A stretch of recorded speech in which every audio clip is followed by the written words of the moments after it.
Quand on entend parler de chirurgie esthétique, on pense tout de suite à dangereux, clandestin, surtout la chirurgie esthétique en Tunisie. Asana Group, en collaboration avec des hôpitaux et des cliniques de renom, comme la clinique méditerranéenne, nous offre un accompagnement complet. Docteur, en matière de chirurgie esthétique, quelles sont les demandes, par exemple, par vos patients africains? Qu'est-ce qui est le plus demandé?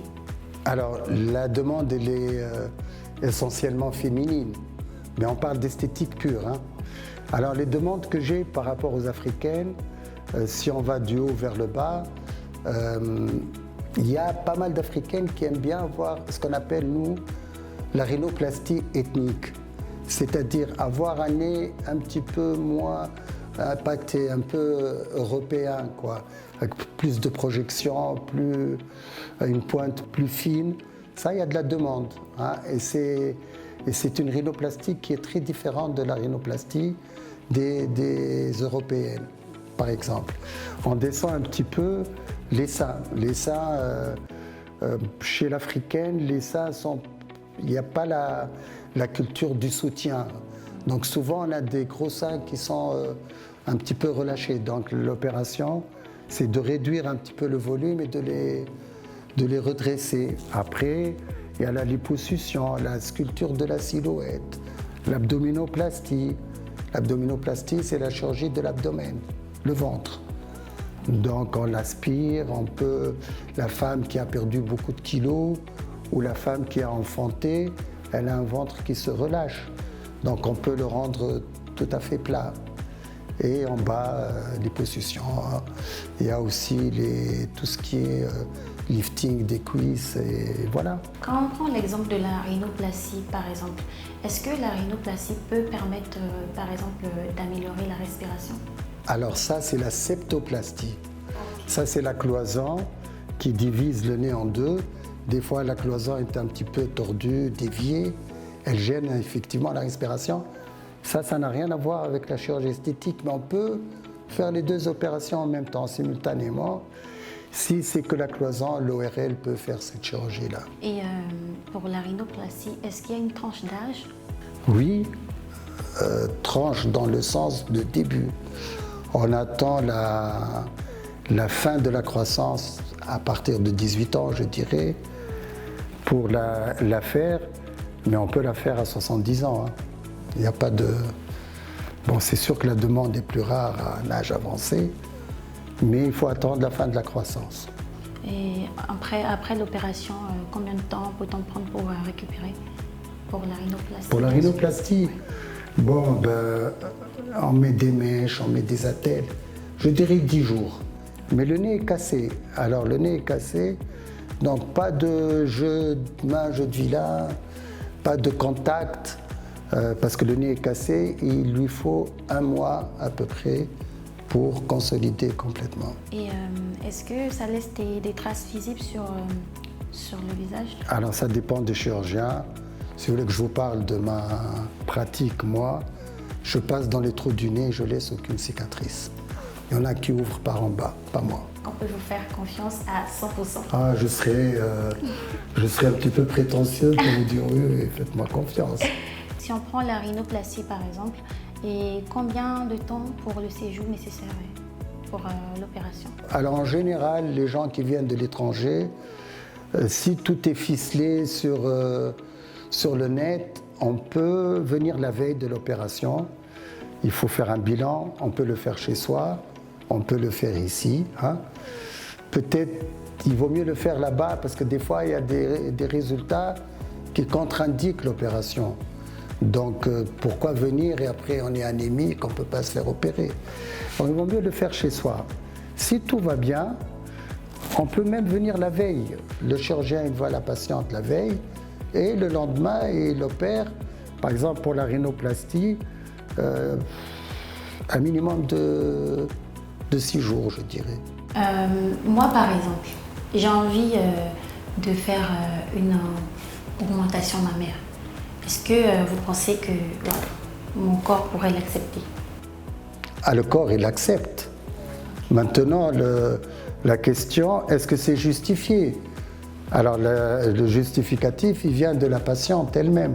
C'est elle qui demande. Et nous, il nous arrive de refuser. Par exemple, elle arrive avec des seins qui pendouillent un petit peu et qui demandent d'augmenter. On leur dit non, il faut redresser. Donc on peut orienter un petit peu, on peut guider un petit peu dans les indications. On aide la patiente à trouver la solution adéquate à son cas. Donc on examine et en fonction de ce qu'on voit, on décide de ce qu'il y a à faire. Avec un compromis avec la patiente elle-même, hein, il faut qu'elle soit d'accord aussi. Moi, je suis particulièrement intéressée par les implants fessiers. Qu'est-ce que vous pourrez me dire sur cette opération? Alors maintenant, en ce moment, il y a les indications ont un petit peu changé. Donc les implants fessiers ou alors la graisse. C'est sûr que si c'est pour vous, il n'y a pas un capital de graisse très important. Donc il ne reste plus que la prothèse. Je ne vous ai pas examiné. Mais quand on a de la graisse, on peut prendre de la graisse et la mettre dans les fesses. C'est ce qu'on appelle BBL, c'est-à-dire Brazilian Buttock Lift. BBL, c'est une opération qui est très à la mode, en ce moment très demandée, parmi peut-être les opérations les plus demandées. Sinon, les prothèses, ça reste la solution s'il n'y a pas suffisamment de graisse. La différence entre les deux, la graisse peut fondre un petit peu, on peut perdre du volume injecté initialement, alors que les prothèses en gardent le volume de la prothèse en fait. Ok. Pour les implants, est-ce qu'il faut revenir des années après pour changer ou c'est à vie? Alors pour les seins, la tradition c'est 10 années. Après 10 ans, on peut les changer. On peut les changer avant si on a envie de mettre plus ou moins. Et on peut les changer à 11-12 ans, c'est pas la catastrophe. Hein. C'est pas une règle, 10 ans, un chronomètre, 10 ans, c'est... Pour les fesses, on parle de 15 ans. Personnellement, je ne les ai jamais changées. C'est des prothèses qui sont beaucoup plus épaisses et contrairement à ce qu'on pense, on ne s'assoit pas sur les fesses, on s'assoit sur les cuisses. Donc, pensez-y, vous allez voir que... Non, sinon on dort sur les fesses. Ça soit sur les... Donc les prothèses fessières, moi je ne les change pas, personnellement. S'il arrivait que des années après, une patiente veut retirer les prothèses, est-ce que ça lui abîmerait la peau, le retrait? Non, la prothèse, si elle veut les supprimer, on a des demandes. Elle me dit, ça y est, je les ai changées 2 fois, j'ai 60 ans, je n'en veux plus. Souvent, quand on les retire, ça donne des seins vidés qui relâchent. Alors dans ce cas-là, on peut lifter, c'est-à-dire redresser le sein, et le fait de le redresser, ça le galbe. Ça donne un semblant d'augmentation et c'est joli. De façon générale, qu'est-ce que vous pourrez dire aujourd'hui à tous ceux qui pensent que la chirurgie esthétique est une opération très dangereuse, toutes les opérations sont dangereuses, et qui pensent qu'il ne faut pas le faire? Qu'est-ce que vous pourrez leur dire? D'abord, si c'était une opération très dangereuse, j'aurais pas été avec vous, j'aurais été quelque part derrière des cellules. Donc, c'est pas vrai, je touche du bois, mais j'ai jamais eu de décès ou quoi que ce soit. Hein. Par contre, il faut être sûr de son chirurgien. Il y a des chirurgiens qui sont hyper spécialisés dans l'esthétique et d'autres qui aiment bien en faire mais qui n'ont pas l'expérience. Donc il faut être entre de bonnes mains, ça c'est très important.